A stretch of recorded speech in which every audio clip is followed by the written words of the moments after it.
Welcome to Channel's Business Global with me, Juliana Olayinka, from our studios here in London. Her Majesty the Queen is celebrating her Platinum Jubilee in the United Kingdom this weekend. At a cost of £28 million, the government and the British establishment has promised the world a once-in-a-generation show to mark this historic occasion, and the organisers are yet to disappoint.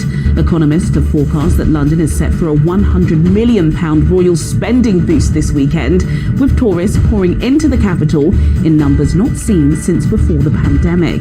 Today's Channel's Business Global is a Platinum Jubilee special, where I'm joined by royal insiders who provide insight on this huge international event. Baroness Patricia Scotland, the Secretary General of the Commonwealth, opens her office to Channel's Business Global for a sit-down interview assessing the change of mood among member states. John Clive Cecil May, OBE, the Secretary General of the Duke of Edinburgh's International Award Foundation, joins me in the studio to discuss the impact of the royal scheme on millions of young people the world over. And throughout the show, we will listen to some analysis from other royal commentators that I've caught up with throughout the week. But first, let's have a look at some of the highlights from the celebrations thus far.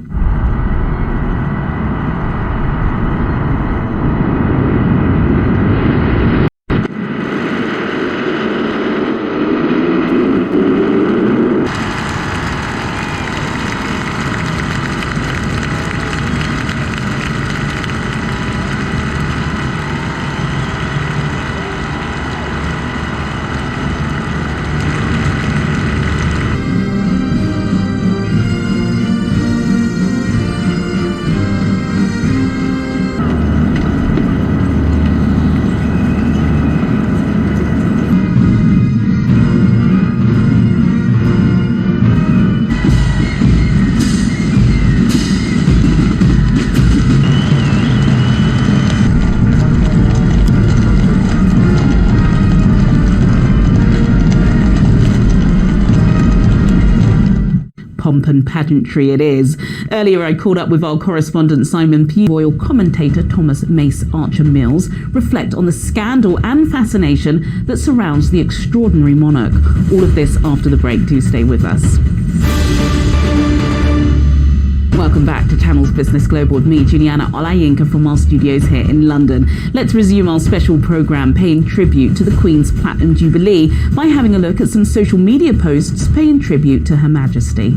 We know the British media sometimes seem to be working in cohorts with whoever's at the centre of the royal family. There's been a lot of positive press. Do you think it could turn a little bit dark once they're in London? I think it could, just for the fact that the British feel slighted. They feel betrayed by the Sussexes.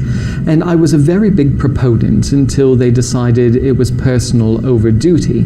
And of course, everyone brought that back to history. Edward VIII and Wallis Simpson, the twice divorced American divorcee. And there was a lot of fallout, as we know, in Oprah and in all of the water under the bridge. But bringing their children here now, and especially after the death of His Royal Highness the Prince Philip, and seeing the Queen as immobile at times as she is, the Queen's legacy with her family is unification, and she wants to heal the rift. She doesn't want to leave the crown in disarray and the heir to the throne upset with his son. And what sort of a legacy would that be from a family aspect, not a political or a state aspect? So I think this is her saying, look, I'm not long for this world, so while I'm here, we need to come together and we need to put family first.